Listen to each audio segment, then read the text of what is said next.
Today we have the second part of the lectures by Lucrezia Ravera, and she will keep going teaching us about geometric approach to supergravity. And as I said yesterday, please feel free to ask any question wherever you want. Just unmute yourself and go. This is supposed to be an informal environment, so really no problem about asking questions. Okay, so if Lucrezia is ready, I think that we can start. The stage is yours. Okay, thank you, Carlo. Yes, let me share the screen. Actually, I have a question if I can do it before starting. Yes, for sure. In fact, if you have a question regarding what we have seen yesterday, just yes. Yeah, indeed. I was just wondering if you can repeat the last statement about the local transformation that were not meant as gauge transformations, and also you had maybe Yes. also a comment on the bosonic case. Yes. Okay. This is. Let me come back to precisely what we have seen yesterday. So, yes. Okay, essentially what we have seen is that if we consider, here we were referring to the theory on space-time, and we have seen that if we write the supersymmetry transformations of our theory, what we get is this for the transformation of under local supersymmetry of our fields. And so where this epsilon is the spinor parameter, and it's the spinor parameter of the local supersymmetry. And then we can write the gauge supersymmetry transformation that are those of the whole super Poincaré group. And by writing them, I denote those transformation by writing a gauge here. This actually includes all parameters. Let me write them here. The gauge transformation of super Poincaré group involves all parameters of Lorentz transformations of translations, space-time translations, and this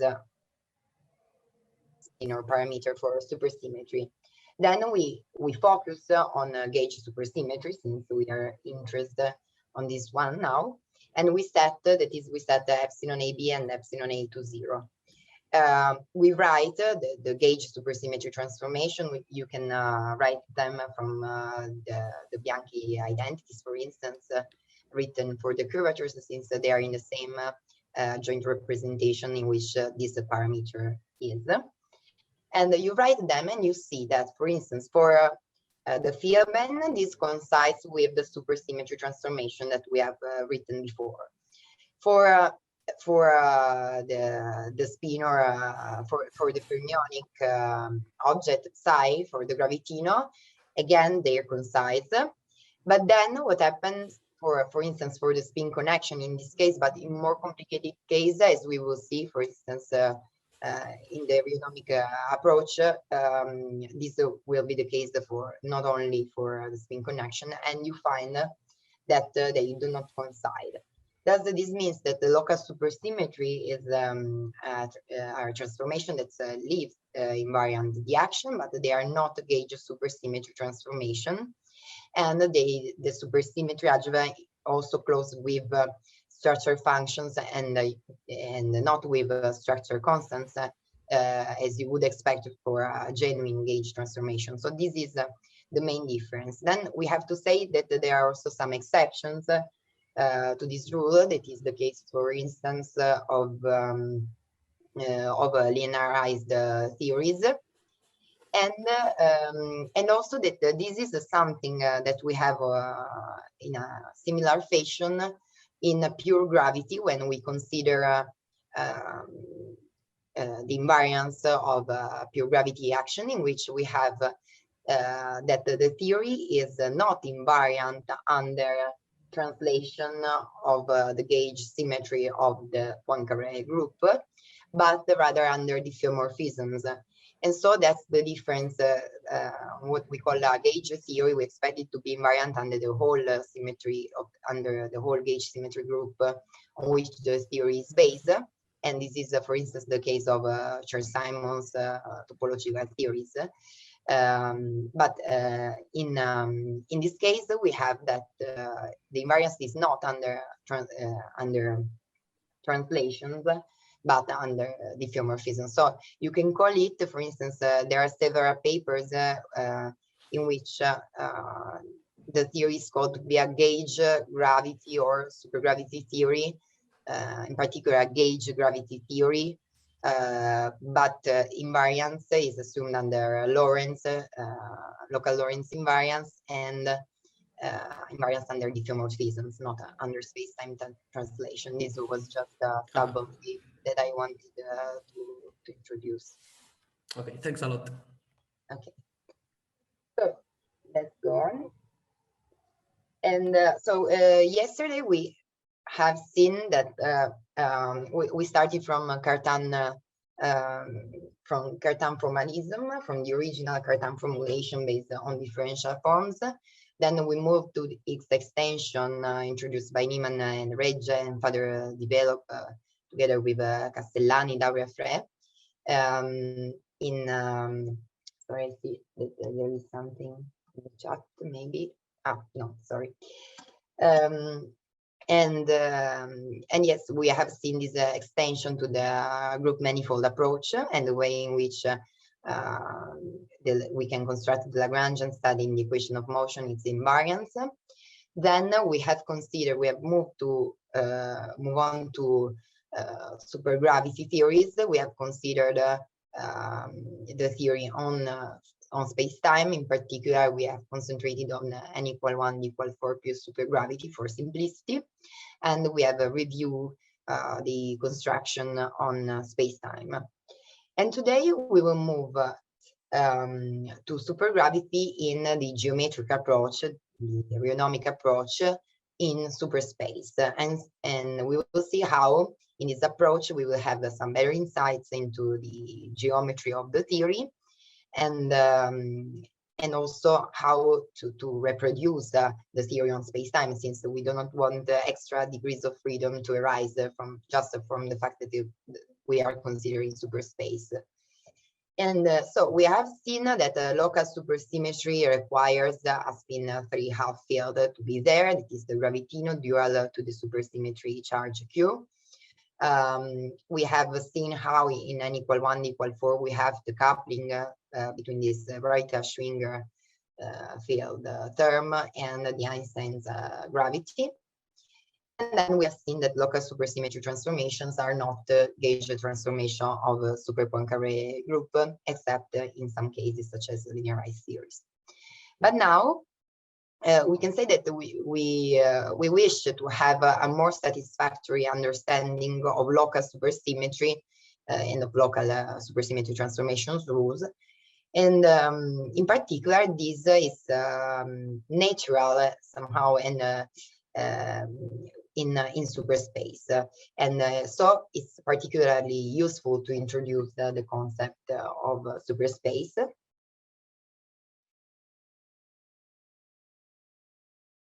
In view of the fact that we are going to consider a geometric approach precisely in superspace. So in superspace, we have ordinary coordinates that are the x mu, which are bosonic coordinates, but then we have also 4 n spinorial anti-commuting coordinates.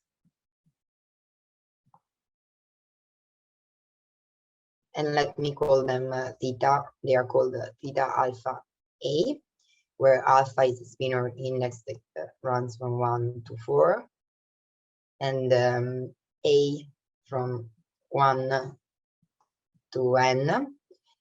We will consider, for example, the case of n equal 1 pure supergravity in 4 dimensions. So we will just remove this in, let's say, when we are going to go specifically into detail on the geometric approach. And there are various approaches to superspace, which deals with superspace, and they are based on different geometrical ideas, but they have in common the notion of Grassmann variables. So, Grassmann variables, which are these anti-commuting C numbers as coordinates. And what we have, let me write, for instance, in a rigid supersymmetry, is that the field band can be written in this way in terms of these coordinates, bosonic and fermionic spinorial ones, in this way. And psi, let me put A here to be general, d theta A. And in supergravity, we have basically the same setup, but there the degrees of freedom are dynamical. And we will also see that commonly when one study supergravity theories, there is this kinematical constraints, that is the vanishing of the supertorsion that is commonly assumed. And while on the other hand, the torsion is different from zero. So we have to recall this, that when I will say that the supertorsion is zero is in fact supertorsion, but not torsion. And you can prove that this already happens at the level of a rigid supersymmetry. In fact, if you take the expression for the curvatures defined for the supercurvatures defined in rigid theories, you can plug this expression back into their definition and see that what you get is that supertorsion vanishes and not the torsion. This is an exercise that you can do to see that this also works for rigid theories. And another point is the fact that the approaches on ordinary time are equivalent to the approaches on superspace. But superspace gives some better insights into the geometry of the theory, and we can have an understanding of supergravity analogous to the one that we have for supergravity on superspace, analogous to the one that we have for general relativity on space-time. And so at each point, x mu theta alpha A of on superspace, we can erect a local tangent frame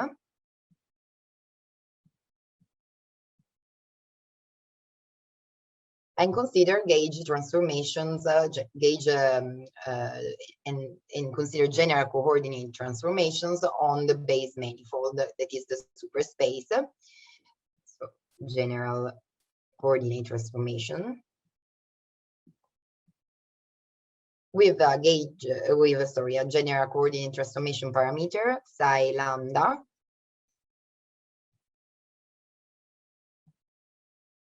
okay, where lambda is equal to mu and alpha A, bosonic and fermionic, and we have that the psi mu generate the ordinary coordinate transformation on space-time, while psi alpha A generate local supersymmetry transformation.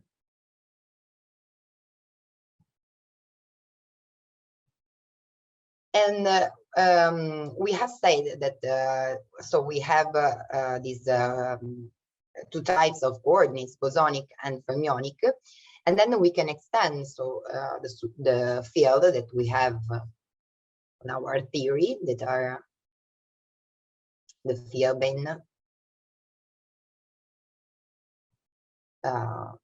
the spin, the spin 3/2 field and the spin connection to 1/4 fields defined over superspace, and then that is we extend them to be superfields.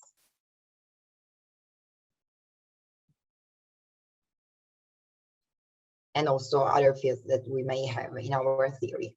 And in this way, we can interpret supersymmetry transformation as a superspace Lie derivatives, as we will see in detail in the following. And all the approaches, the different approaches in superspace, so to supergravity on superspace, involve a large symmetry group and large number of fields. And at the end, one has to impose some constraints, either on the fields or on the curvature, as we will see. That is the case of the Rheonomic approach, to recover ordinary supergravity on space-time. That's to really have that our superspace approach is equivalent to the space-time one. But so we have to impose these constraints, but on the other hand, we have this power, let's say, of symmetry to construct general theories in a systematic, in a really systematic way. And in this scenario, in this superspace framework, we have that the so-called Rheonomic principle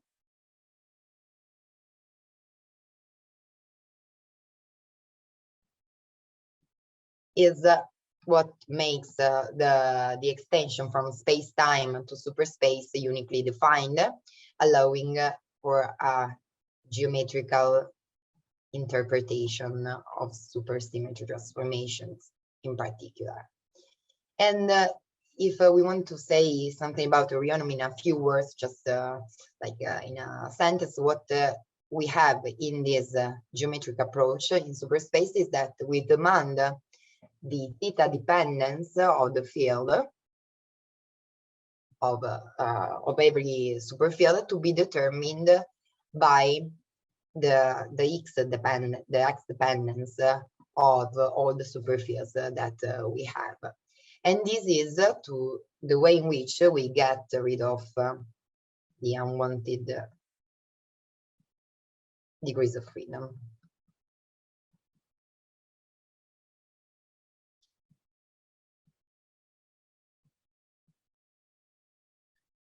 And so we can understand in this way supergravity as the geometric theory of superspace, in the same way in which Einstein gravity is the geometric theory of space-time. And we can also try to give a visualization of superspace, which is spanned, as we will see later, is spanned by the superfieldbane, even by the fieldbane, bosonic fieldbane, and the gravitino. And we will assume that Lorentz is factorized from the very beginning. We will assume Lorentz factorization and horizontality of the curvatures with respect to the Lorentz directions. And so what we have is the space-time bosonic manifold. We can try to is representation. This is space-time.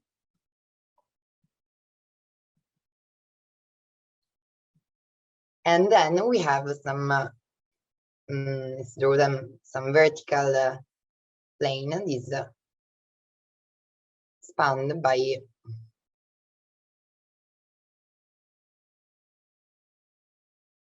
the fermionic direction. So we can consider a plane that is tangent here to this manifold M.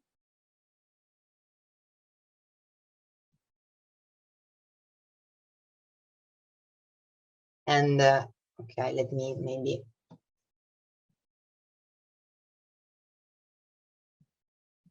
like this to have more space.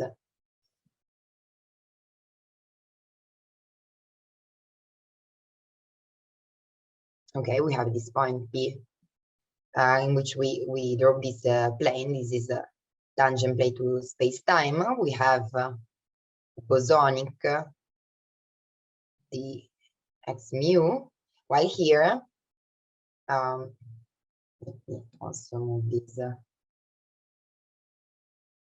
here.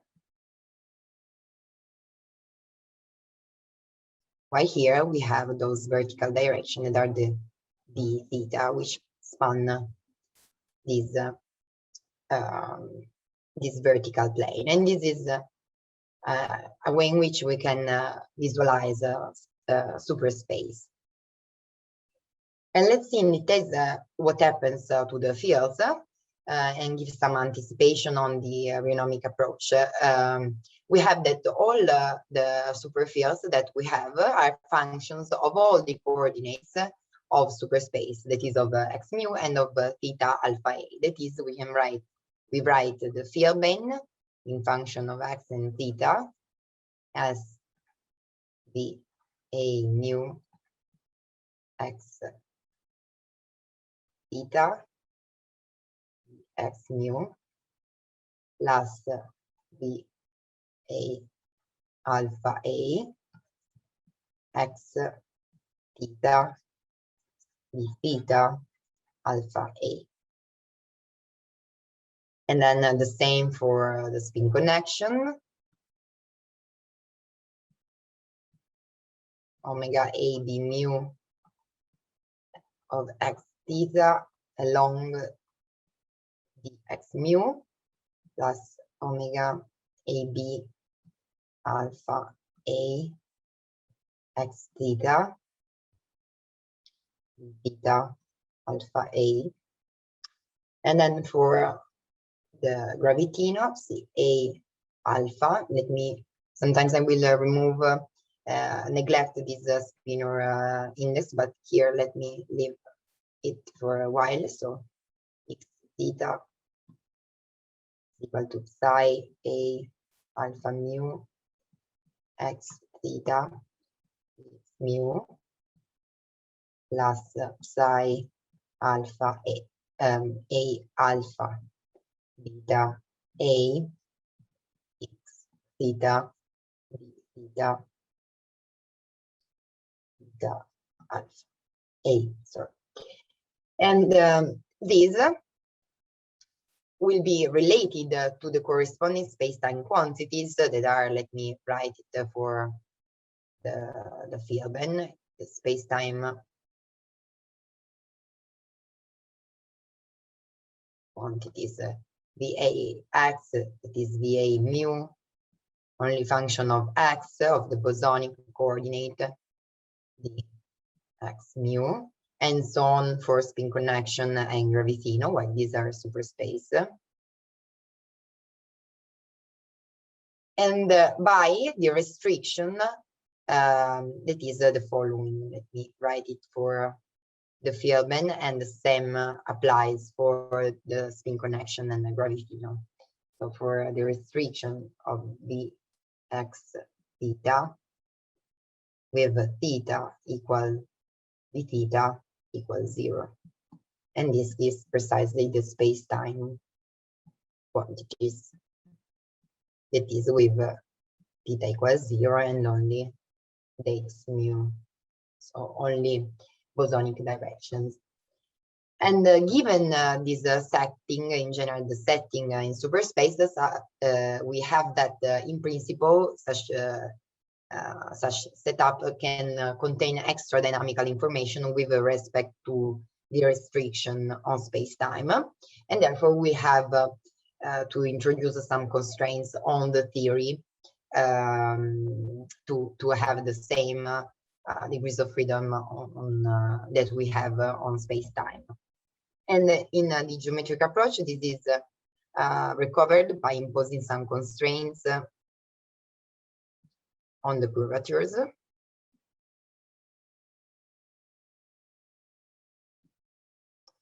And which are called also Rheonomic constraints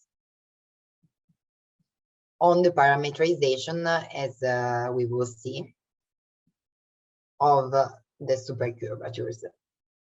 And before proceeding, let me also spend some words on Bianchi identities in this in the geometric approach to supergravity in superspace, since it is true that for better studying a theory and also to prepare it for studies, for instance, in the context of holography or in at quantum level, it is better to have a Lagrangian formulation. But when you start dealing with supergravity theory, in this approach, you can get all the information coming from the Lagrangian, also the same information from directly studying just the Bianchi identities of the theory. And this is because the Bianchi identities are not true identities at this level, in this approach, but they become relations among the superfields and their curvatures, which are satisfied on shell. We will see this in more detail in a while. And in fact, we are considering supersymmetry to close on shell. We have the supersymmetry algebra that closes only on shell, and we are not considering the presence of auxiliary fields in this review. And these, in particular, these relations, these on-shell relations are realized by requiring that the supercurvatures that are defined off-shell. So we have the off-shell definition of the supercurvature, but then we require this definition to be identified on shell as particular to forms on superspace. That is, they get a parametrization on a basis of two forms in superspace. So we have supercurvatures, which are defined of shell, but then they acquire an on-shell parametrization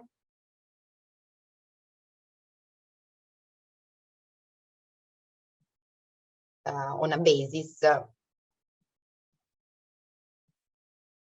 of two forms in superspace. And this expression of this parametrization is uniquely determined by requiring that the Bianchi relations are now satisfied. And so this is the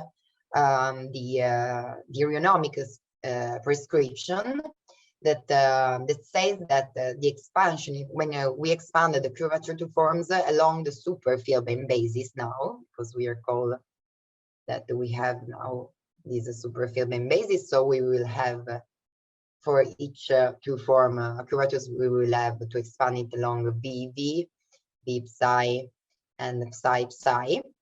And we will see that the Rheonomic prescription is that those components along at least one fermionic psi, one fermionic direction, that are the outer components, will have to be expressed in terms on shell, in terms of a linear tensor combination of the inner ones that are those along just the two bosonic filming. And this means that this is the way in which in this geometric approach we have realized the fact that we do not have extra degrees of freedom with respect to those present on the space-time description. And moreover, these constraints that we obtain from the study of the Bianchi identities, if we then study the Lagrangian, we get that they are the same constraints. They are physical equivalent to the constraints that we get on shell from the study of the Lagrangian, that is to the equation of motion.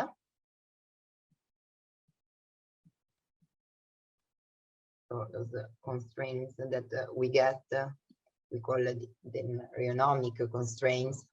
They are equivalent to the equation of motion that one would get from the study of the Lagrangian. And this is the way in which on-shell closure of the supersymmetry algebra is implemented in this geometric approach when we consider the Bianchi identities, let's say, the Bianchi relations now. And moreover, we will see that in this approach, supersymmetry transformation of on space-time of the fields will correspond to supersymmetry transformations on space-time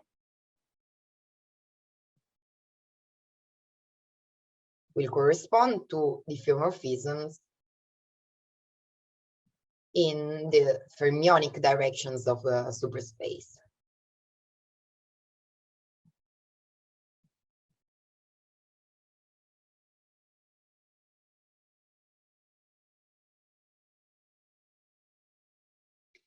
And the latter, this diffeomorphism can be expressed through the derivative in those directions.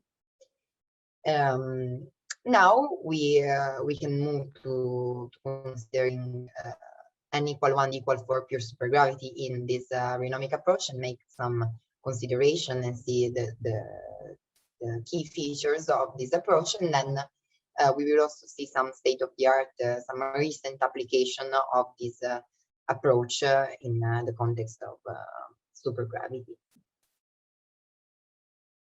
So let me go on here to n equal 1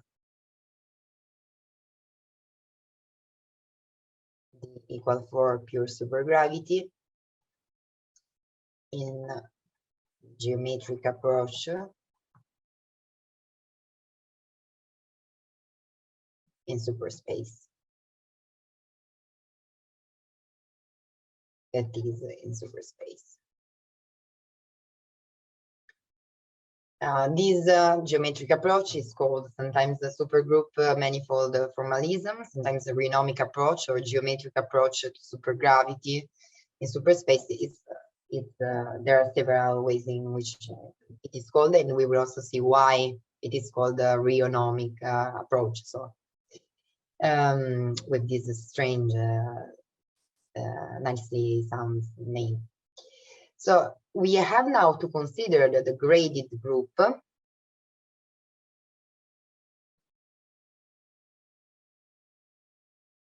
of n equal 1 equal 4 supergravity. That is the super Poincaré group.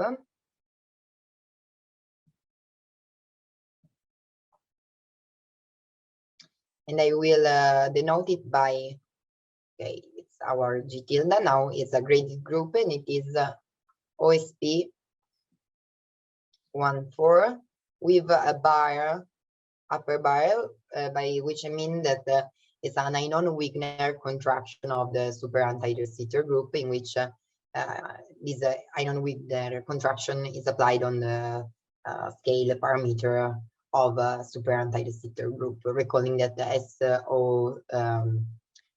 SO23 is like SP4.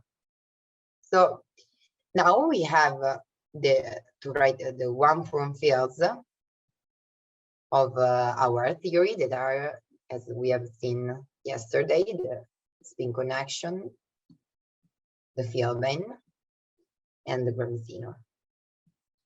And this will now depend on the whole set of coordinates that we have on superspace, x mu, y mu nu, and theta alpha of the supergroup.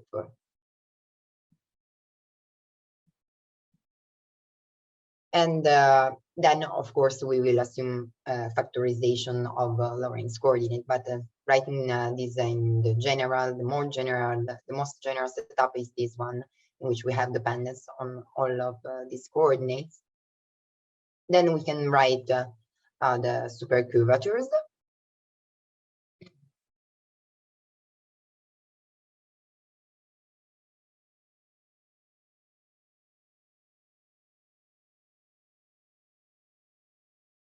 That are R, AB, it is defined as the omega AB minus omega AC, omega CB. Here we have the wedge product between differential form.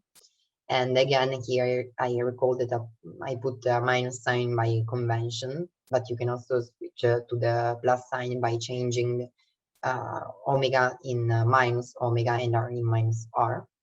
And this is the Lorentz curvature. Then we have super torsion that is defined as the A minus omega AB B minus I have psi bar gamma A psi. I will also meet sometimes the wedge product and spinor indices for the fermionic fields. Rho, that is the gravitino superfield strength, is the psi minus 1/2 omega AB gamma AB psi. And these are in fact what I call the off-shell definitions of the curvatures. They satisfy the Bianchi identities,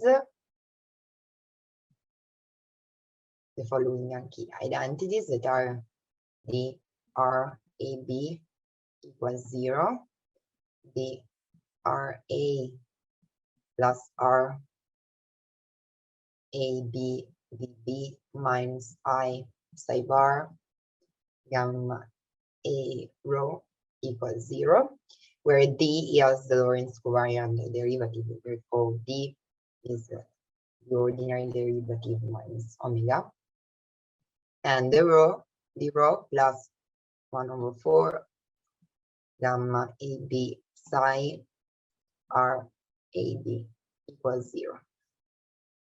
And they all have a homogeneous scaling. In particular, we can recall that the spin connection has dimension L on 0, the A has dimension L1, M psi has length dimension and to the 1/2.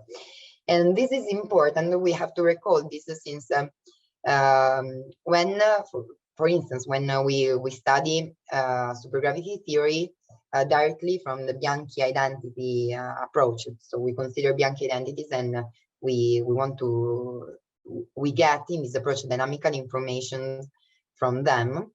We get the relations. On the other hand, we have to write some, let's say, ansatz on the parameterization of the super curvatures to be plugged into this into the Bianchi identities to get relation between the outer and inner components of the curvatures. And these ansatz for more complicated models can be much hard to deal with. But if we consider some information that we have on scale weight of the fields, we can start excluding maybe some terms and relating other ones by considering the field content that we have in our theory. So now one can write down a Lagrangian geometrically in this approach, and we will see, I will at the end of more or less at the end of this lecture, I will give you some building rule to write geometric Lagrangian in this formalism. And then we will consider Lorentz invariant theory. It is H invariant for us since we consider Lorentz as H subgroup. So Lorentz invariant theory on superspace.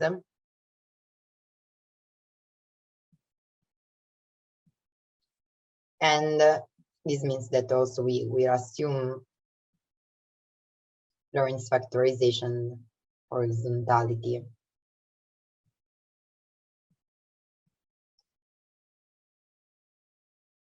Of the curvatures with respect to the Lorentz direction from the very beginning. However, we still have that space-time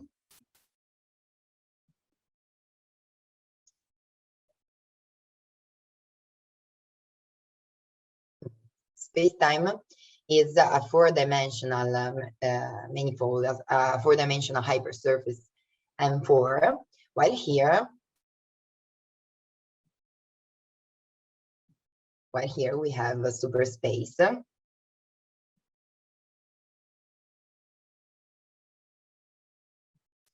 And we have 4 extra fermionic dimensions.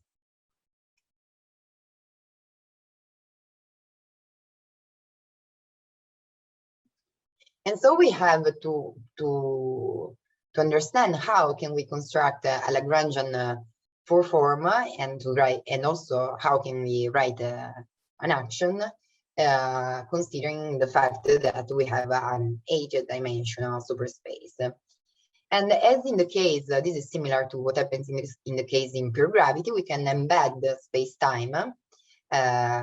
We embedded before space-time on the group manifold. Now we can embed space-time in superspace, that is on the supergroup manifold.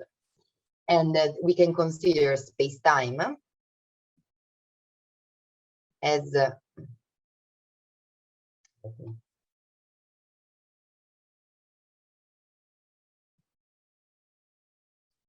space-time as any four-dimensional hypersurface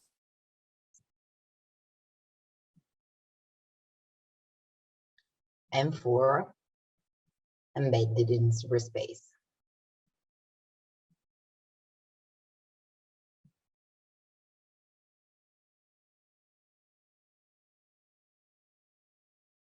And indeed, we have that the Lagrangian L is geometrical. It does not contain the Hodge duality operator.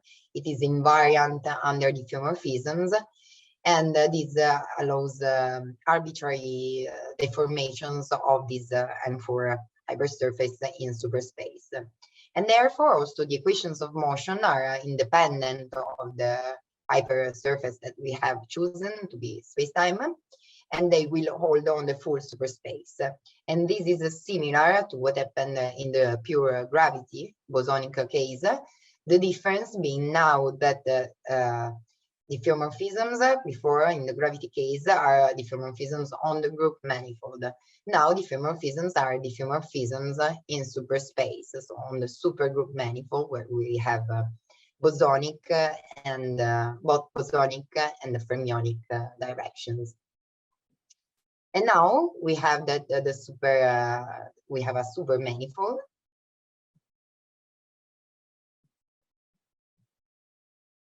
where we have that the theory lives, and it is a base space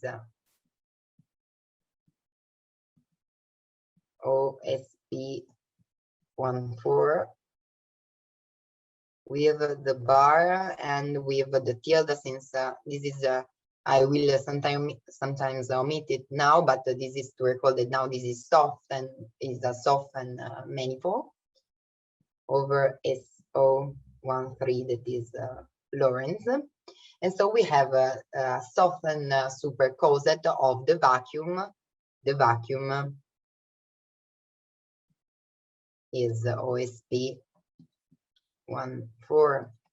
over SO13 with the bar to denote in an Wigner contraction.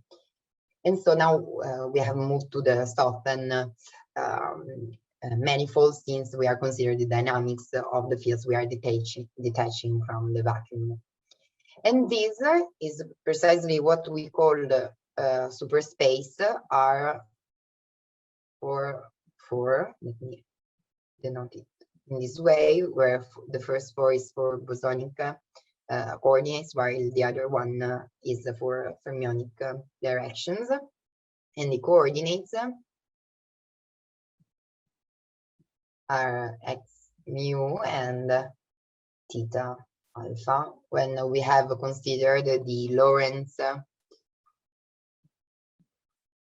y mu nu now factorized.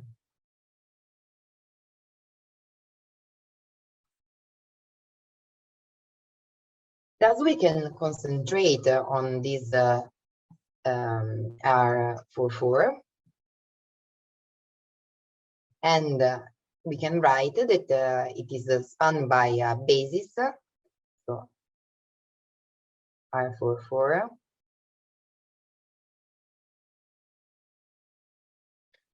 as a basis that is called the superfield plane.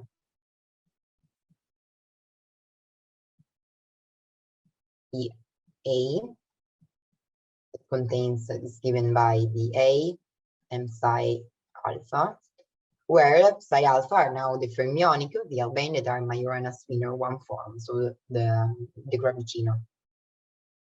We can write the action now for this theory that we are considering. And so d equal 4 and equal 1 supergravity is equal to the integral of R A B C D epsilon A B C D plus 4 psi bar gamma 5 gamma A psi D. So Einstein-Hilbert and Rarita-Schwinger term. But now the integral is over M4 embedded in R44. We can then study the equation of motion of this theory. And we get, by varying the action with respect to the spin connection, we get epsilon A, B, C, D, derivative of the A plus phi half psi bar gamma A psi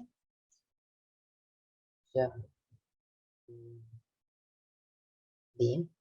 Okay, so here is with respect to BC, but okay, in any case, get this is equal 0. And this implies, in particular, here we recognize the torsion, and so we have R C D A B C D equals 0, which gives the vanishing of the super torsion. Then from the variation with respect to the Fieldman, we get R A B B C epsilon A B C D minus 2 psi bar gamma 5 gamma D psi equals 0.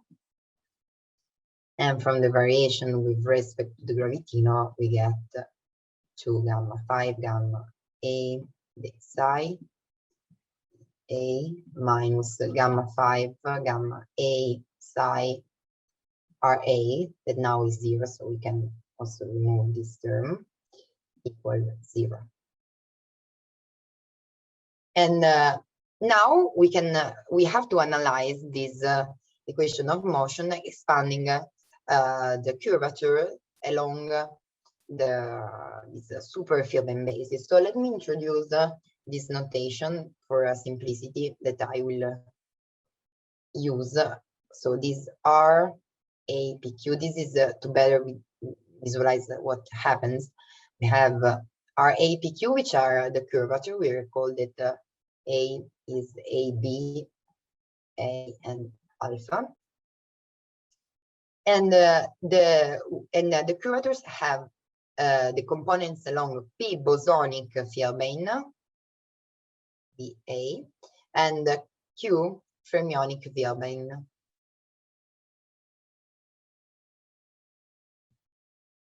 Psi.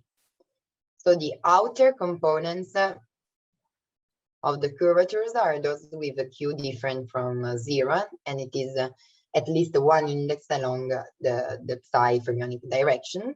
And the inner components are those with Q equals 0, that is only with components along, only those components along the purely bosonic Villebane. Now to analyze the equation of motion, we have to expand the curvatures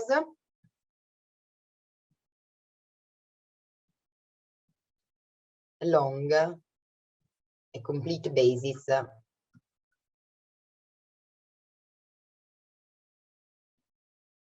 of two forms in superspace now.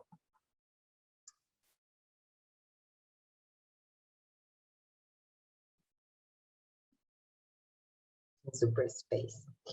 That is super Villebane, which can be written this way: A, B. And then we have the A psi alpha and psi alpha psi beta. And this is the basis on which we have to expand the curvatures. Expanding them and plugging the answers directly driven by this expansion into the equation of motion, we find that the solution of the equation of motion for the outer and linear projection of the curvatures is this parameterization for the curvatures. We get RAB is equal to R tilde ABCD CUD plus theta bar ABC psi C. And so let me take this as an example. For RAB, from the very beginning, we would have something psi psi, but then plugging the expression into the equation of motion, we get that these components are zero, vanishes. So we just have the components along the bosonic field and a component. This is spinor tensor along the psi and v. And so at least one psi, this is an outer component. Then we get RA equals 0, so the vanishing of the supertorsion, and the rho equal rho tilde AB AVB. And we also get from this study that this outer component, theta ABC, is in fact given in terms of linear tensor combination of the inner component of the gravitino field strength, superfield strength. That is, the expression is epsilon AB E rho tilde bar E gamma phi gamma C minus delta C A epsilon B F times rho tilde bar EF gamma 5 gamma D. So we can see that the outer of RAB, that is RAB 11, is given in terms of the inner of rho. And this property is called the rheonomy.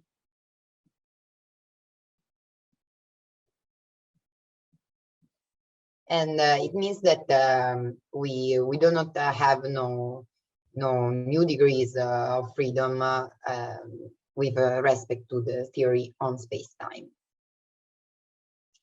And let me also make some observations. So the first one is that if we assume is the rheonomic relation a priori, that is if we say, okay, theta and rho must have the same scale weight, and we can get it by considering scale well arguments, then we can start plugging here those inner components, this expression. And after that, we can with some free coefficient that we can fix by studying the same equation of motion. This simplify maybe a little bit our study, and this is what we commonly do technically when we deal with rheonomy. And okay, then there's another observation that is important, and is the fact that we are now in superspace. So we have that these rigid indices now cannot be traded with coordinate indices using the bosonic field band VA mu. But if we want to translate this expression into the space-time one, we have to invert the super field band. So to invert A mu. But the point is that this is the way in which we can get the space-time components. But this is commonly not what we do. We just expand. We prefer, it's much simpler to expand along the dx nu basis to get the space-time expression. And also another point, let me just say that here I put a tilde on these components, and this is because they are actually different. They are different from, in general, from the space-time projection of the supercurvatures, which are the real space-time components. And these are what are called, these R tilde ABCD and R tilde and rho tilde AB are the super covariant field strengths. Let me change page. R tilde ABCD and rho tilde AB are the super covariant field strengths, and they are in general different from the space-time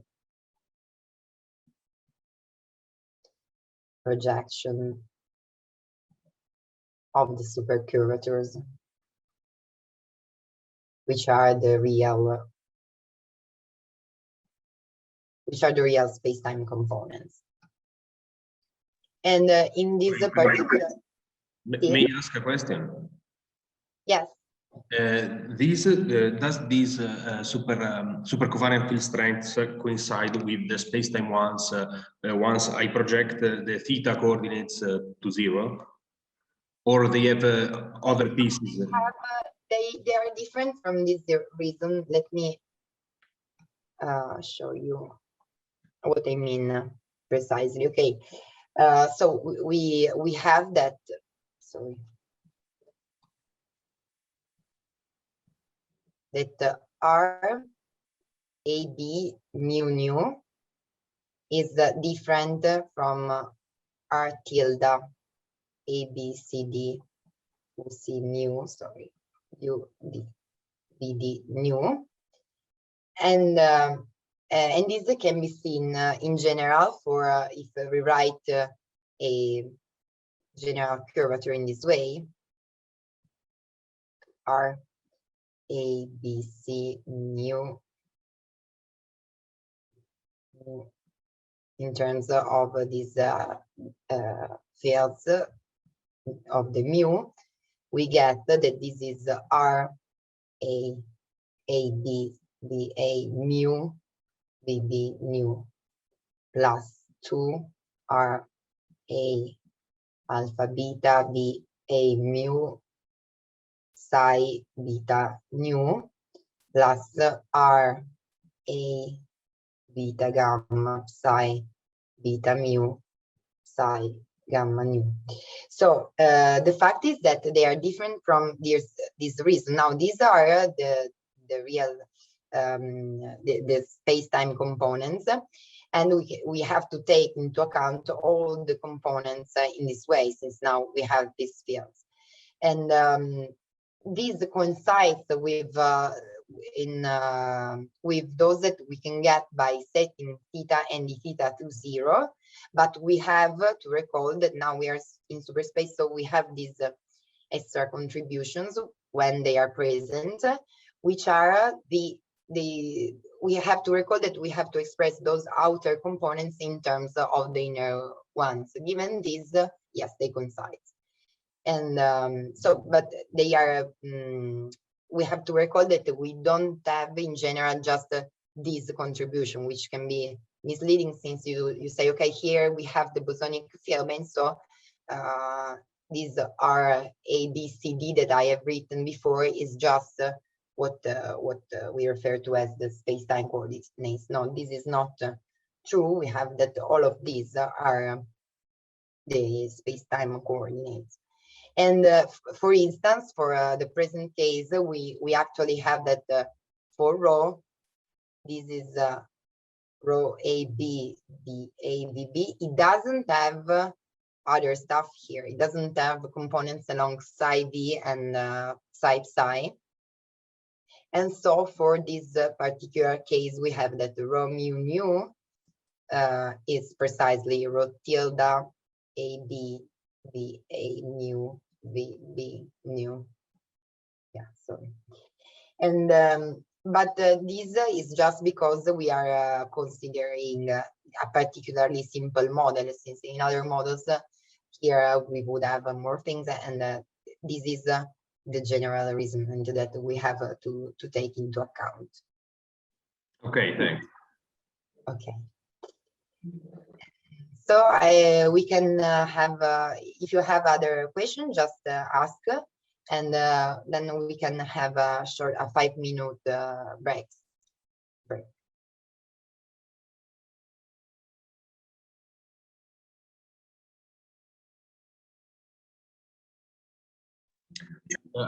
Actually, another question, but maybe you will talk about this more in details in the second part, is about the constraints and the possibility to impose those constraints on the Lagrangian in general theories.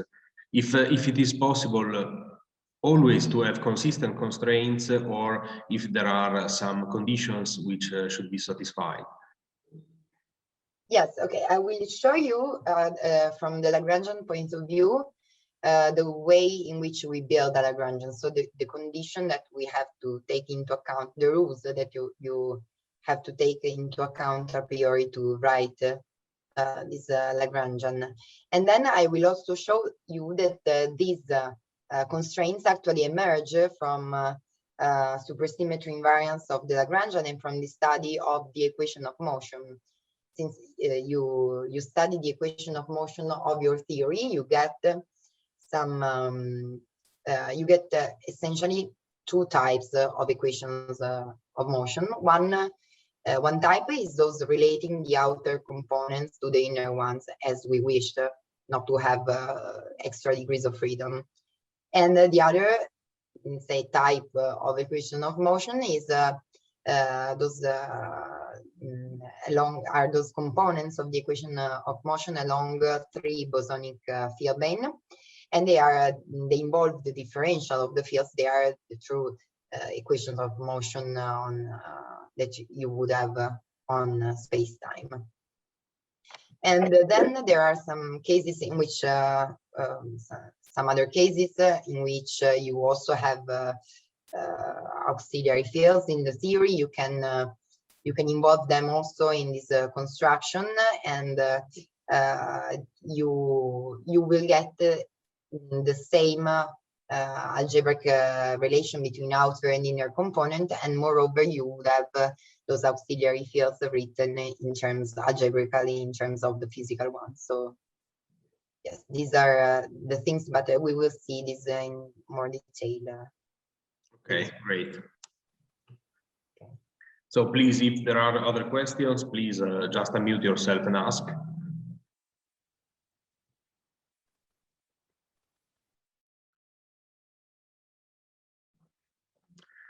Okay, if you're ready, Lucrezia, I think we can resume.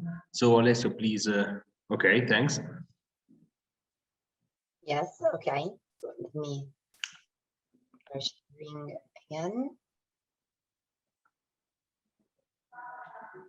I have other question regarding this point. Just ask, because this is one of the key points of this geometric approach. Since you have the equation of motion, you expand the curvatures along bosonic and fermionic directions, then you plug this expansion back into the equation of motion, and you see that they give you the relation between the outer and inner components. And this is the first step. Then if you want, you can also, to see that you have the theory on space-time, you can project your this parameterization of the curvatures that you have obtained in this way on space-time. And okay, we have said that this happens in this way. We consider the projection on the x mu,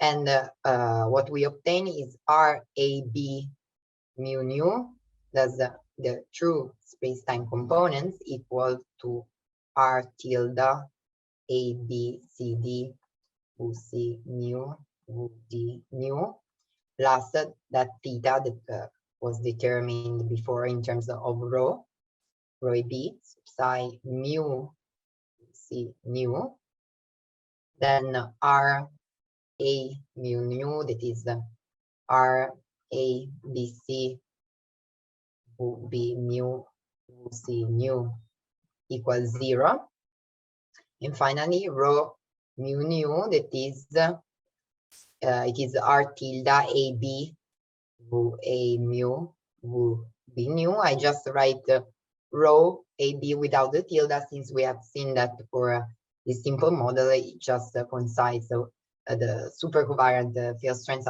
actually coincides with the space-time components of rho. And so, yeah. Now I have a question regarding the theta bar in general. So actually we are removing the extra degrees of freedom and looking at the form of this theta bar, that is, so the outer components are written in terms of the inner components. But this choice or this constraint is unique in the sense of the theta has that form in terms of the inner components in a unique form, or there are other possible choices? The expression that you get for theta is unique for the theory that you are considering, in the sense that it automatically comes from the equations of motion. You have the equation of motion, so some expression equals 0. You plug this general expression at the very beginning. You just know the structure that you must have in front of psi v, that is a theta ABC, for properly contrasting the indices. You know it's a scale weight, in the sense that you already see that it must have the same scale weight of rho. This is a first hint. But then by plugging all the parameterization ansatz, let's say, of the curvature into the equation of motion, you study them sector by sector, that is psi, psi, psi, psi, psi v, psi vv, and vvv. And what you get is that these outer components is precisely given in terms of rho AB, as we have seen before. You get this unique expression. So the on-shell condition, let's say, so using the equation of motion is necessary to write the outer components in terms of the inner ones.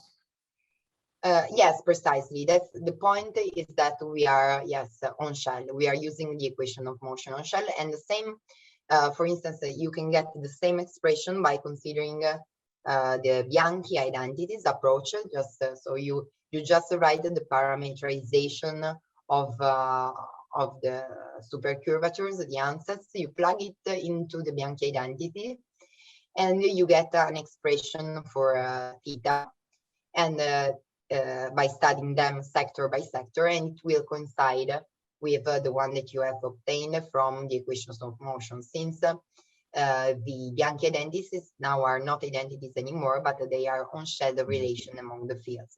And in fact, also from the VVV sector of the Bianchi identity, of these Bianchi relations, you get some differential relation for the fields that coincides with the equation of motion.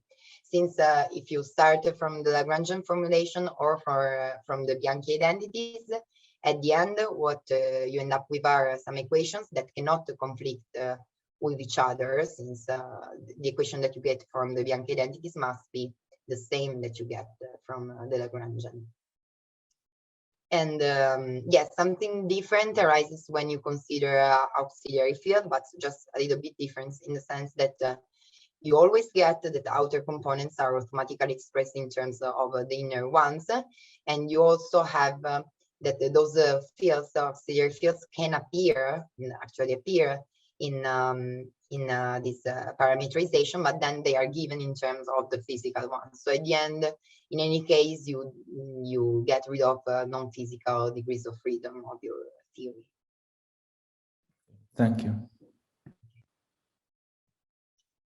And then another thing that we can do at this point is to write this relation on for RAB mu nu in this way.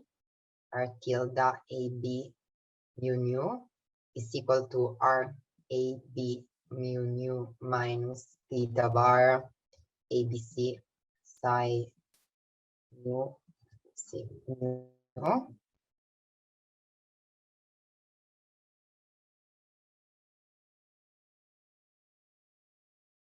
And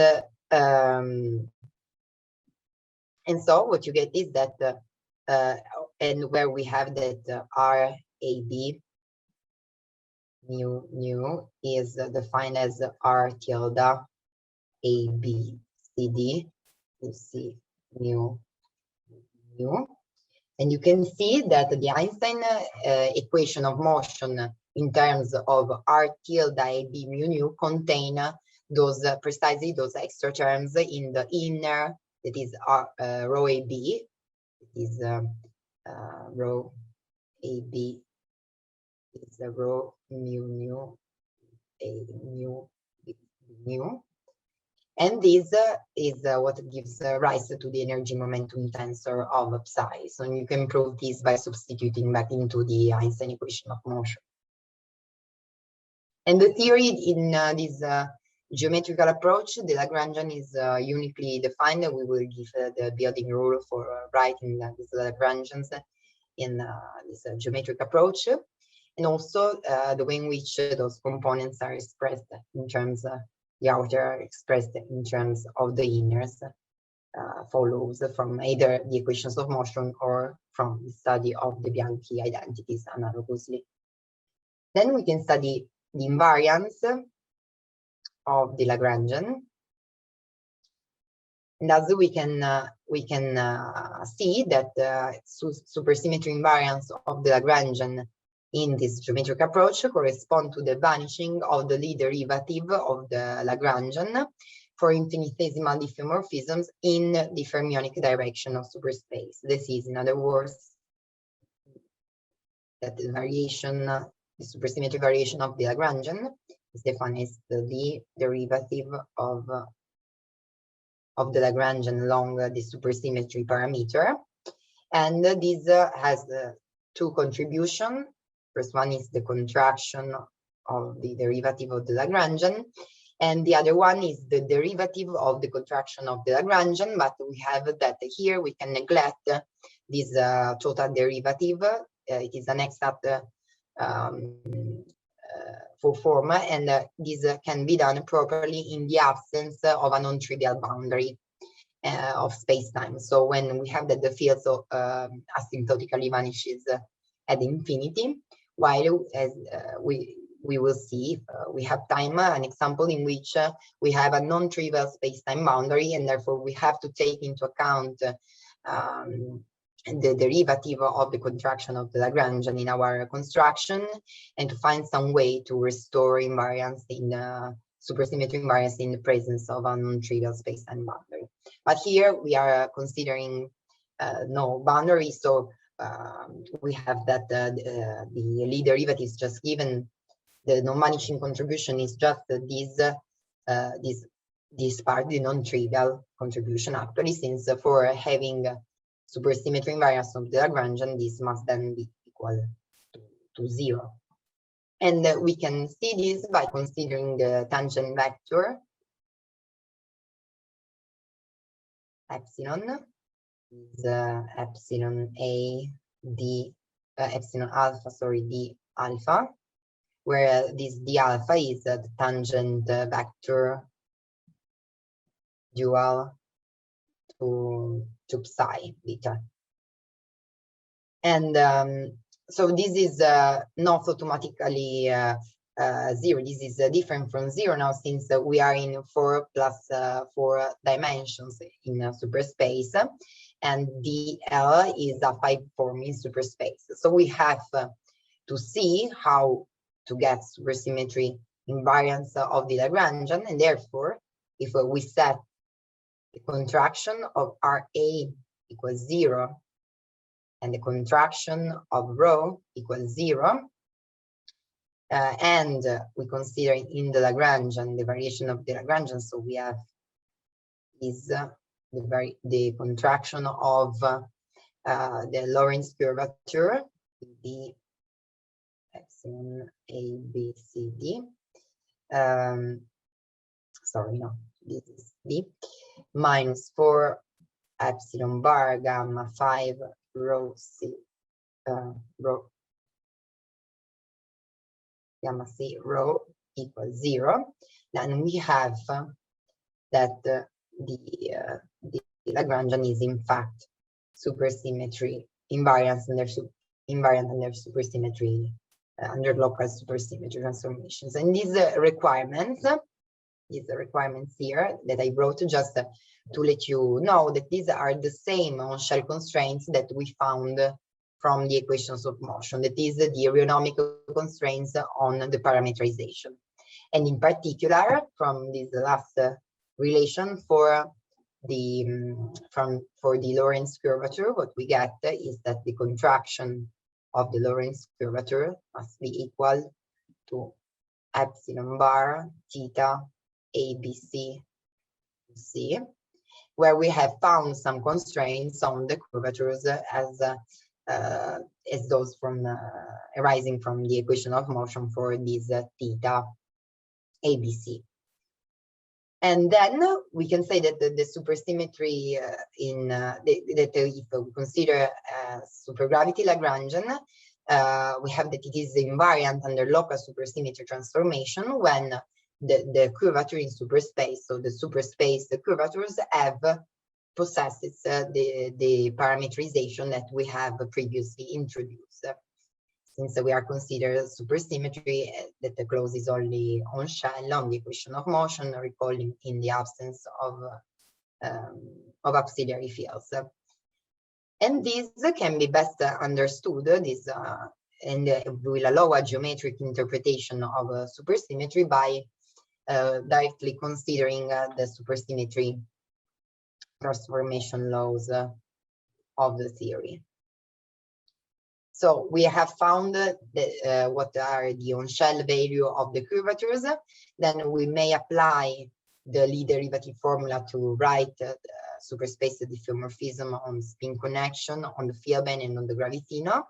And we can use a generic tangent vector, epsilon, that is epsilon AB dAB plus epsilon ADA plus epsilon alpha d alpha, and the AB is tangent vector dual to omega AB, the A dual to VA, and the alpha dual to psi alpha. And what we find is the following for supersymmetry transformation of the spin connection. We have derivative of the gauge covariant derivative with respect to the whole supergroup of the parameter plus 2 epsilon B C B D R tilde A B C D minus theta bar A B C psi epsilon C plus theta bar ABC epsilon BC. Since we recall that we also have extra contributions with respect to the gauge covariant derivative coming from the parameterization coming from the curvatures. Those extra contribution coming from the contraction along the parameter of the curvatures. Then for the Vierbein, we just have this. And for the spin connect, for the Gravitino, we have derivative alpha plus 2 epsilon A rho alpha AB B. And now what we can do is restrict ourselves to the Lie derivative here. This epsilon is the whole epsilon. Now we will restrict to the Lie derivative along the fermionic supersymmetry parameter epsilon, so epsilon alpha only. That is, we set epsilon AB and epsilon A to 0. And what we get are the supersymmetry transformation for the spin connection. Is sorry.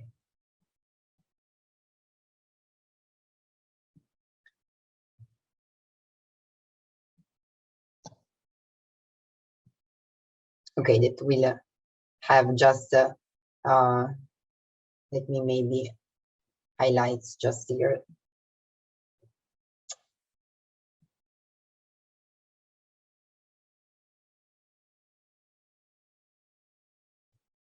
Okay, that will involve just these terms here, where we see that we have the spinor parameter. Okay, here this one and this one, and then we will have the terms coming from the gauge covariant derivative associated with the corresponding spinor parameter. And what we can do now is see that if we consider the gauge transformation, the whole gauge transformation of the supergroup, we can write them here. So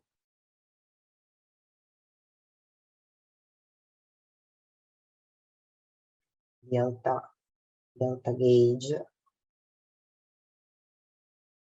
omega AB is equals to the gauge covariant derivative B, and we have that is just the derivative of epsilon AB, the Lorentz derivative of epsilon AB. And now I'm going to split this gauge covariant derivative with respect to the Lorentz covariant derivative plus the other terms that compose it. Then those of the Albane. We have this, that is A plus epsilon AB BB minus I psi bar gamma A epsilon. And then for the gravitino, let me write it here. For the gravitino, we have derivative of epsilon alpha, that is the epsilon plus 1 over 4 epsilon AB gamma AB psi. And then we can plug this expression before obviously setting this contribution to 0. We can plug this expression into the gauge covariant derivative defined here. Then we can restrict to epsilon AB equal epsilon A equals 0, and substitute so into where we have a substitute into delta epsilon omega AB, delta epsilon V, and delta epsilon psi. And what we get is the final form of the supersymmetry transformation.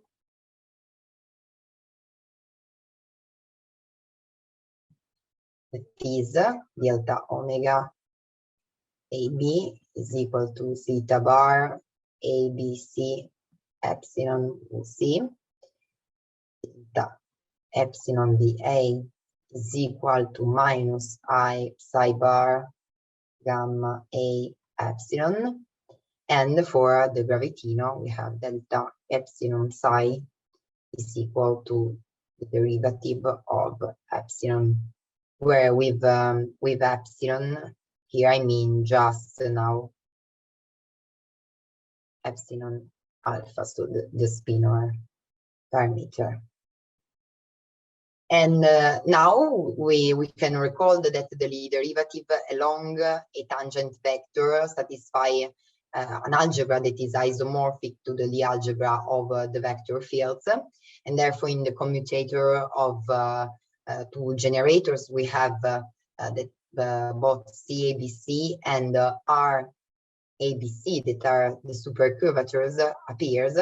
And here, in fact, we have that supersymmetry clauses with structure functions rather than structure constants. And this is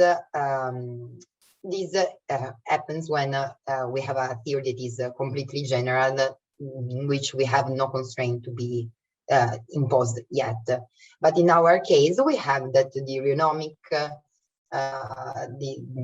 Rheonomic constraints are fulfilled. We have some parameterization constraint, and in general we have that the Lie derivative algebra, that is the algebra of the supersymmetry transformation, cannot close or shell unless there are auxiliary fields or constraints that coincide with the horizontality of the full set of the curvatures, as it happens for the Lorentz gauge invariance, but that should be applied to all coordinates. That is also to fermionic one, which is not the case in the geometric approach to supergravity in superspace. And we can also say that requiring the Bianchi identities on the constraints curvatures to be satisfied, we get that their components on the cotangent plane, that is R, on the cotangent plane are, so let me quickly resume it. Okay, if we consider the Bianchi identities and we require them to hold on the constraints curvature, so to be satisfied by the constraints curvature, we find that their components, the components of the curvatures on the bosonic cotangent plane are the components RA, AB satisfy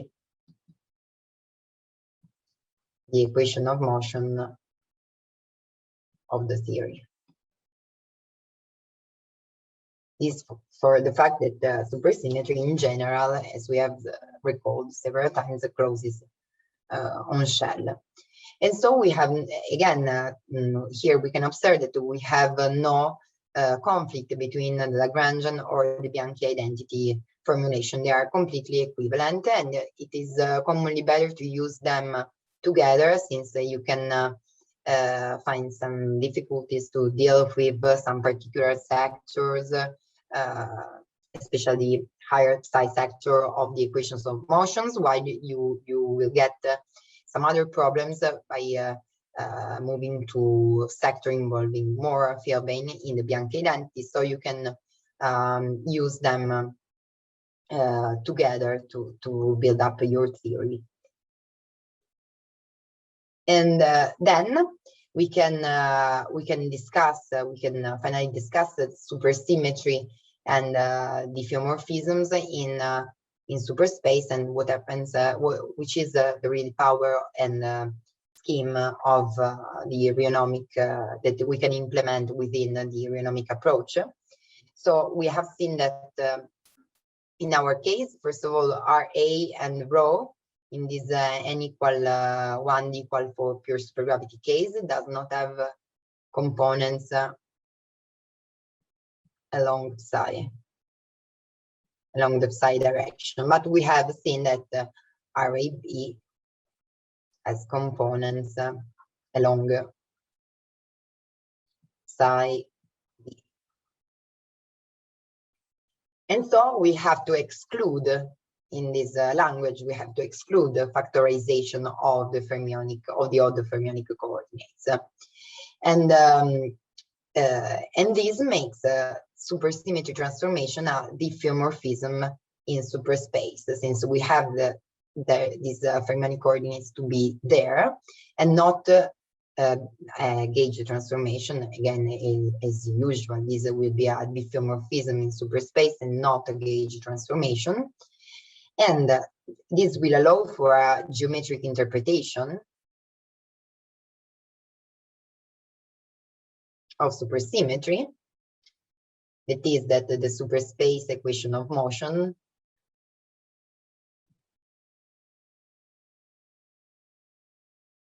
superspace equation of motion will imply that the outer components are given in terms are expressed algebraically and linearly in terms of the inner ones. And this is in fact rheonomy.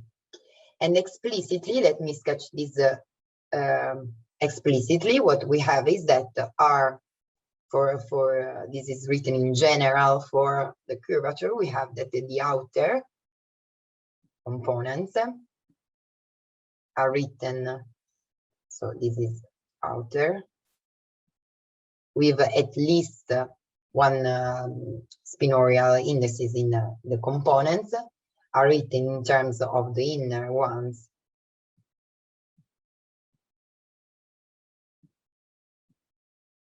With here appearing a suitable invariant tensor of the supergroup CA alpha C, and then we write B and N. And the geometric meaning of this is that if we substitute this into the Lie derivative formula in superspace, so what we get is that variation of a field is given by the gauge covariant derivative plus contribution coming from the curvatures, so from the contraction of the curvatures. So C A alpha C and N R B M N mu C. And then this allows, again, we can interpret the Lie derivative either under a passive point of view or an active point of view. Under the passive point of view, we have that we have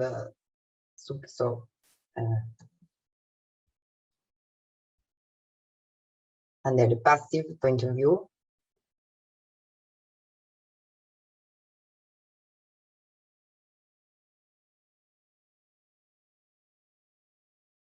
what we have is that supersymmetry transformations along parameter epsilon alpha, that is delta theta alpha, are a lift from a manifold M4 to a hypersurface M4 to M prime 4, where this is M prime is infinitesimally closer to M4. And it has the same theory, the same Lagrangian, after having performed a supersymmetry transformation. And this property, so this interpretation of the Lie derivative under a passive point of view, and in particular this lift from a hypersurface to another by means of the Lie derivative with this passive point of view interpretation, is precisely what gives the name to the Rheonomic approach. And in fact, in Greek, rain means flow, and nomos means law, and that is flow law.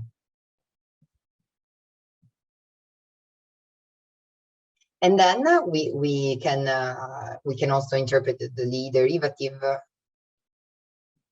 under the active point of view. And what we have is that we can move from a given configuration on M4, that is space-time, with theta alpha equal to theta equals 0, to another physically equivalent configuration on the same space of the same space-time on the same space-time hypersurface. And this allows, in particular, to restrict the theory, that is the Lagrangian and the equation of motion, to any such arbitrarily chosen hypersurface M4 with a theta d theta equals 0 that is embedded in a superspace and identified with space-time. So from we can write all the possible configuration in superspace and space-time within this geometric approach and see how they are connected. So in the geometric approach, the scheme is the following. We have here, we write superspace or soft supergroup manifold configuration, where we have mu a x theta. Then we have a new superspace configuration that is mu prime a x theta. And then we have our x space configuration, that's the space-time configuration with mu a x 0, it is theta d theta equals 0, and the new x space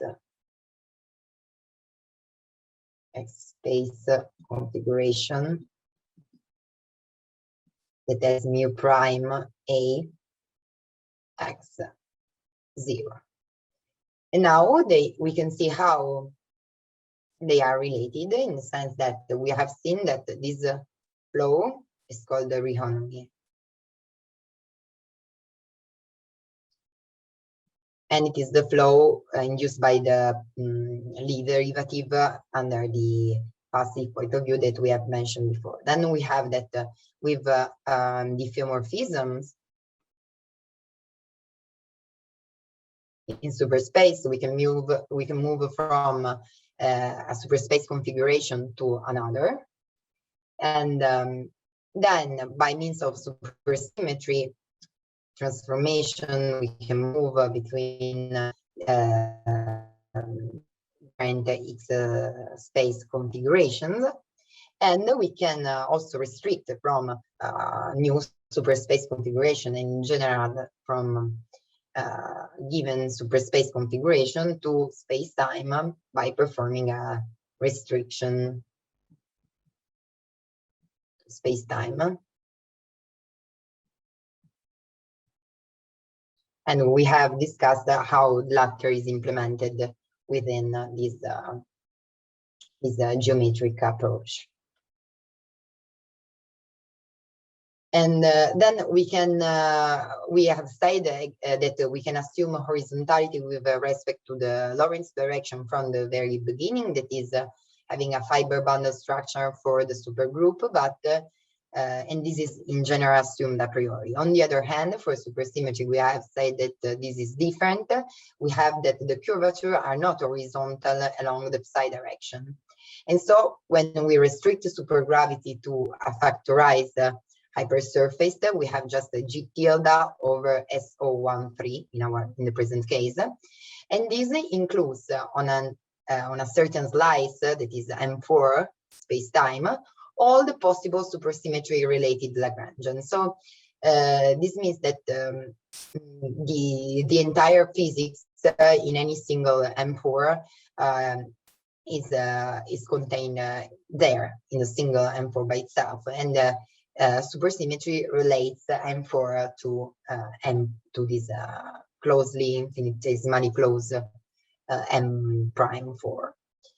And then we have said that supersymmetry at this point is a Lie derivative, a super diffeomorphism in superspace, not a gauge symmetry, and indeed we have that the algebra that does not even close off shell in general. And now we can finally discuss which are the building rules for a Lagrangian, for a geometric Lagrangian.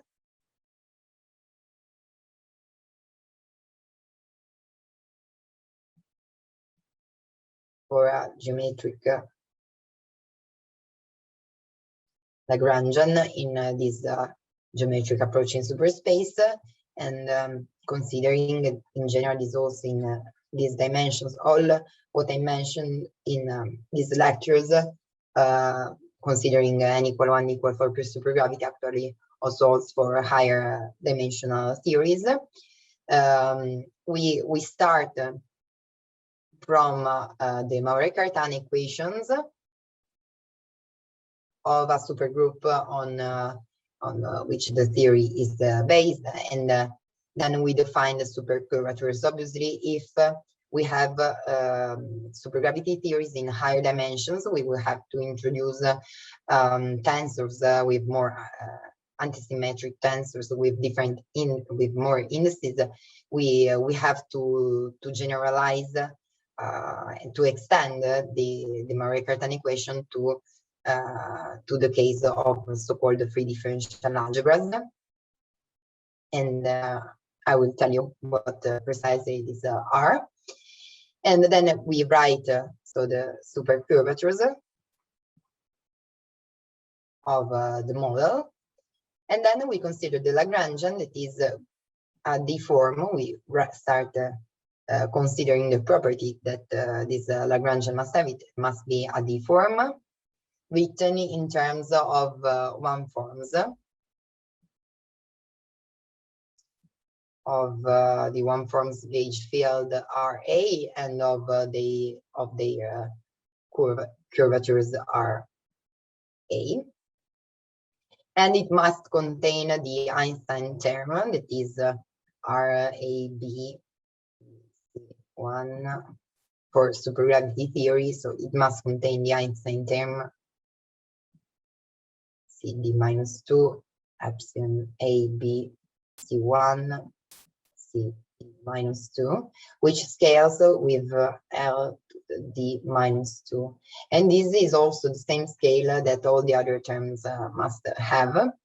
And also, if we are not considering pure supergravity, but we are introducing a cosmological constant into the theory, we have to use it together with our fields to produce term that has the same scale weight of the Einstein term.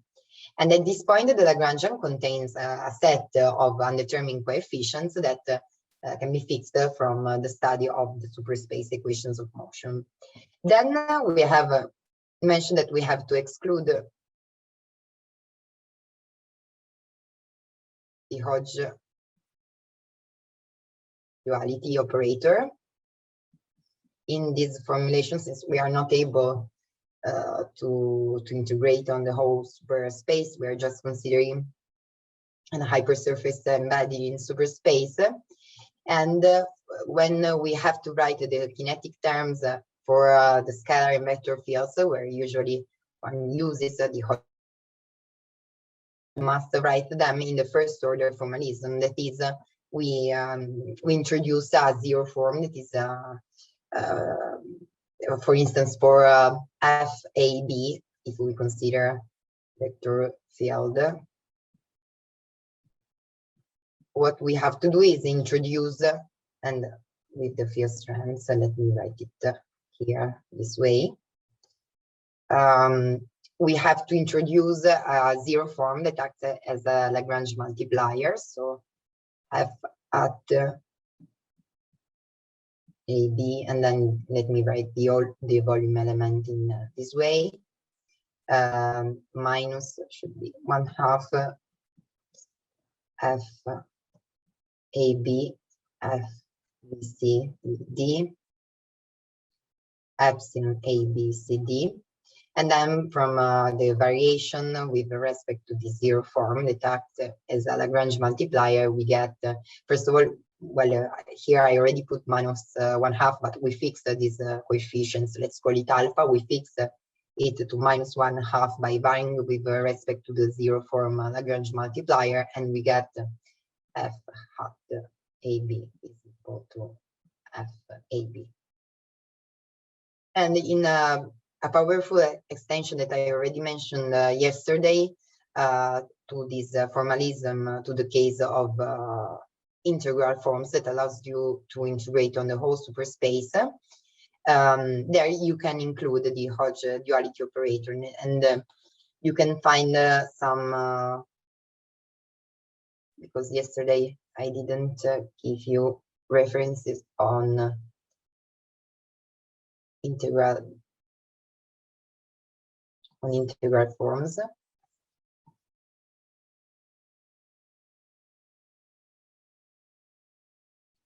In this formalism, you can find, for instance, this mathematical, which in the sense that it deals with the cohomology in the integral forms formalism, and this is by Catenacci, Cremonini, Grassi, and Noia. And then we have some other works by Cremonini, Grassi, and Penati, that is 2003,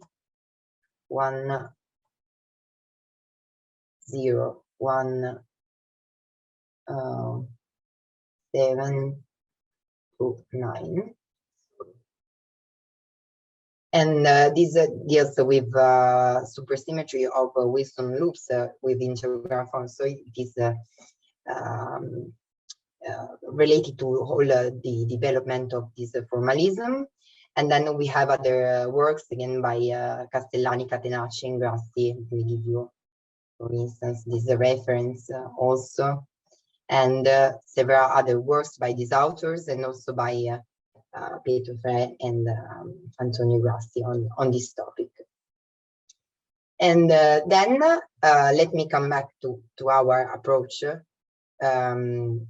our geometric approach to supergravity, involving just differential forms. And in this context, we can write we have to write in the building of the Lagrangian all possible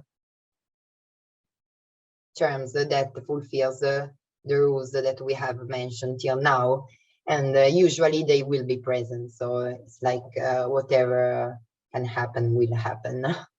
And then, since factorization of H is actually always true of the Lorentz subgroup, because the Lagrangian is H invariant, it is customary to start with an H invariant Lagrangian on G tilde over H.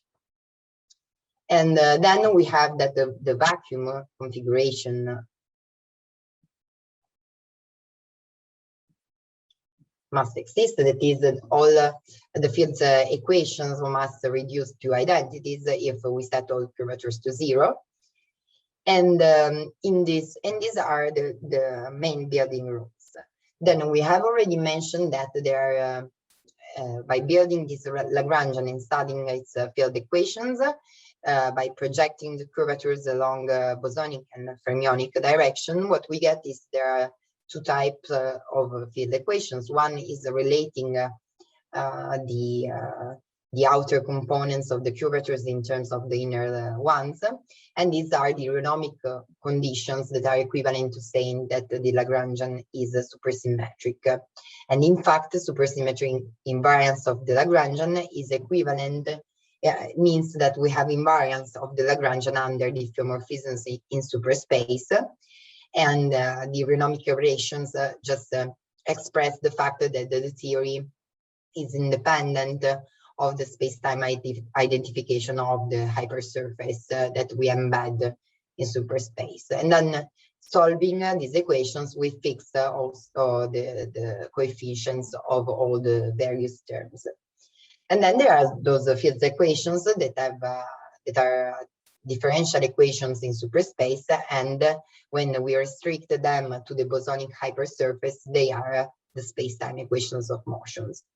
And so finally, we can write the action in general as the integral over MD, that is the bosonic subspace of superspace on L, that is a D-form Lagrangian.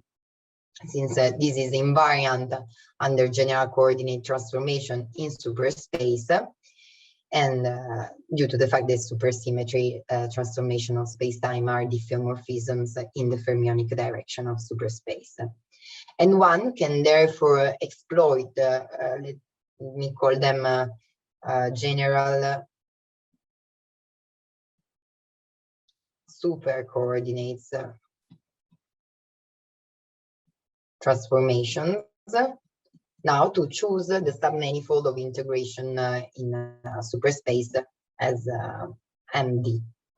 So this is a generalization to superspace of general coordinate transformations.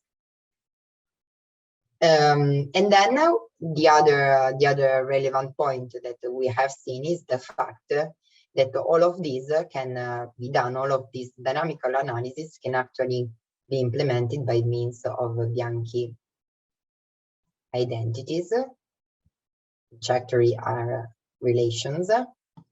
And so we assume rheonomy, the fact that the parameterization at the end must involve in the parameterization, the outer components are written in terms of the inner one. We plug back our built ansatz into the Bianchi identities, and we get both the outer components in terms of the inner ones, studying sector by sector, and also the other stuff, such as the other things that are the equations of motion of the theory, considering the projection along a 3D domain. And moreover, one thing that is almost due in any cases is assuming also the kinematical constraints of vanishing supertorsion. And so what we can see now is some applications of the geometric approach to supergravity. It can be applied to higher dimensions,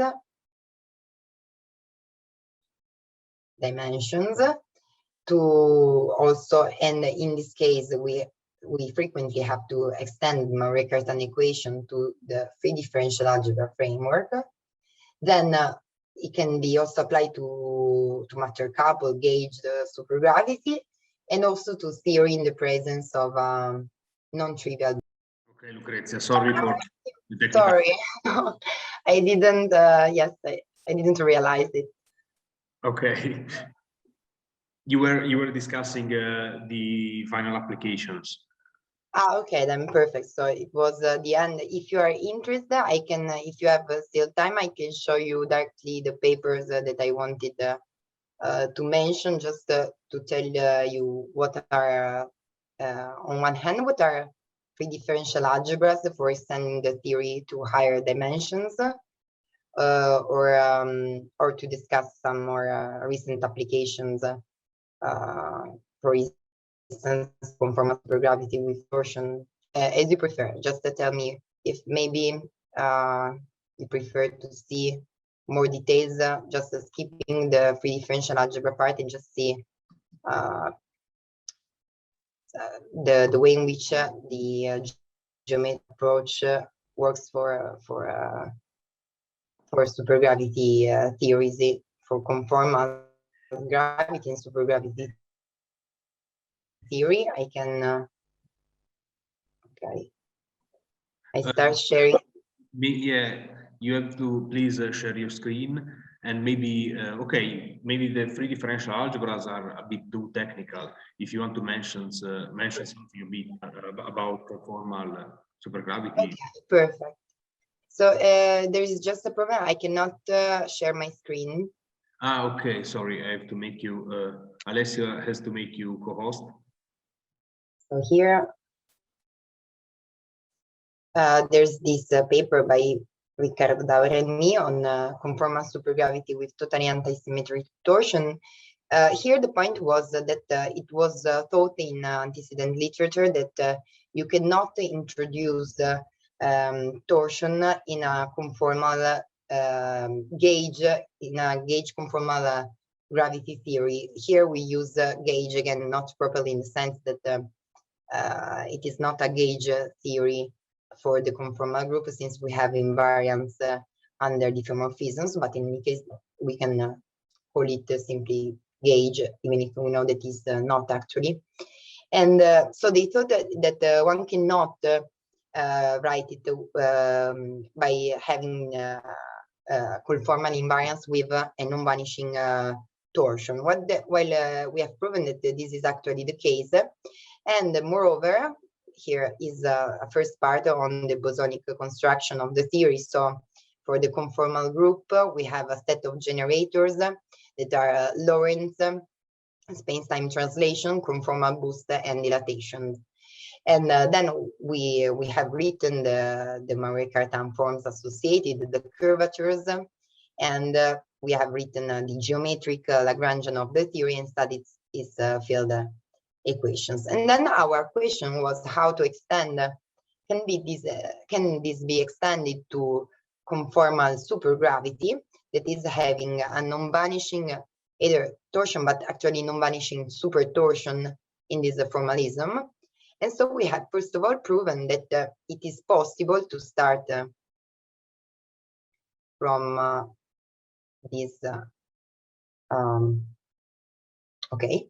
from the construction on of the super conformal theory, and then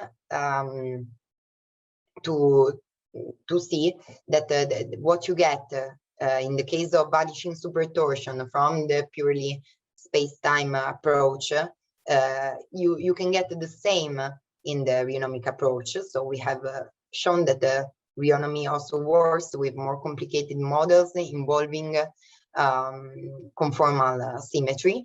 And moreover, we have started analyzing the fact that maybe we can also have a non-trivial torsion and super torsion in this model. And this is just to show you what happens in more complicated models. Here we have in the geometric approach to supergravity, we have Lorentz spin connection, the Villebane, boost, conformal boost, and dilatation. Then we have the gauge field, the gauge 1/4 field, and the gravitino, and what we call the conformino, the super partner of the gravitino. We have studied the weight. We have written the curvatures associated with these fields, and you write them into this way. And then we have studied just at this level, just the Bianchi identities. And just from the study of the Bianchi identities, we have obtained the same results in the case of vanishing supertorsion that were previously obtained in a paper by Castellani et al. By studying the dynamics of the theory by means of the Lagrangian. So we have written the Bianchi identities of the curvatures that I showed you before, that are this one, 4.5. And then we have considered a general ansatz for these curvatures that is here. We considered R, A, B, C, D, V, C, V, D, plus this contribution that is along psi V, plus other terms here along psi psi, and so on for all the curvatures involved. Then we have plugged our ansatz into the Bianchi identities that I showed you before, and studied their closure sector by sector, that is along psi psi psi, psi psi b, psi vv, and vvv. And in this way we have obtained by sector, and here in this paper you can also find a a guide from all sectors saying in which sector we have gained some particular information on the theory. We have obtained this final form for the parameterization of the supercurvatures, that is precisely the one that has been obtained by Castellani et al. And in their paper by building the Lagrangian. And also we have obtained the same, you also obtain, so this Rheonomic parameterization, the equation of motion that you can write restricting them on space-time. And then we have obtained also some constraints which appear in supergravity, in a conformal supergravity, which are constraints in particular on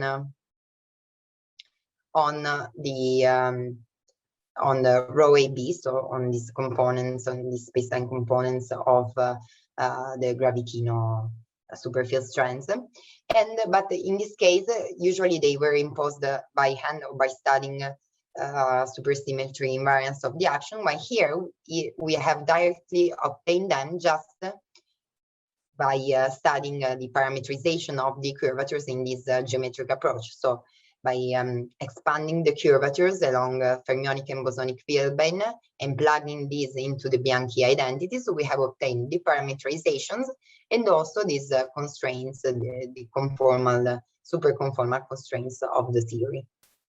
So this was quickly just to show you that you can really, for real, starting from Bianchi identities, you can reproduce the same content, the dynamical information that you get from the Lagrangian, and also give some geometrical interpretation to constraints that are present in some theory, for instance.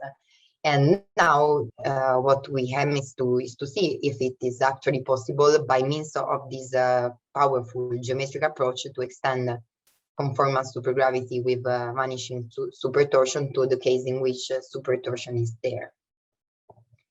So, okay, if you have a question on what I've explained before the interruption, or on this, for example, this application to super conformal gravity, just ask.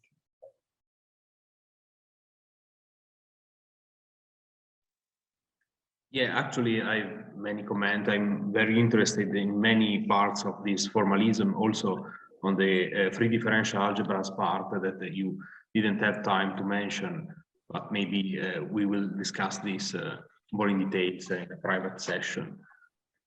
So yes, if someone has any question, please ask.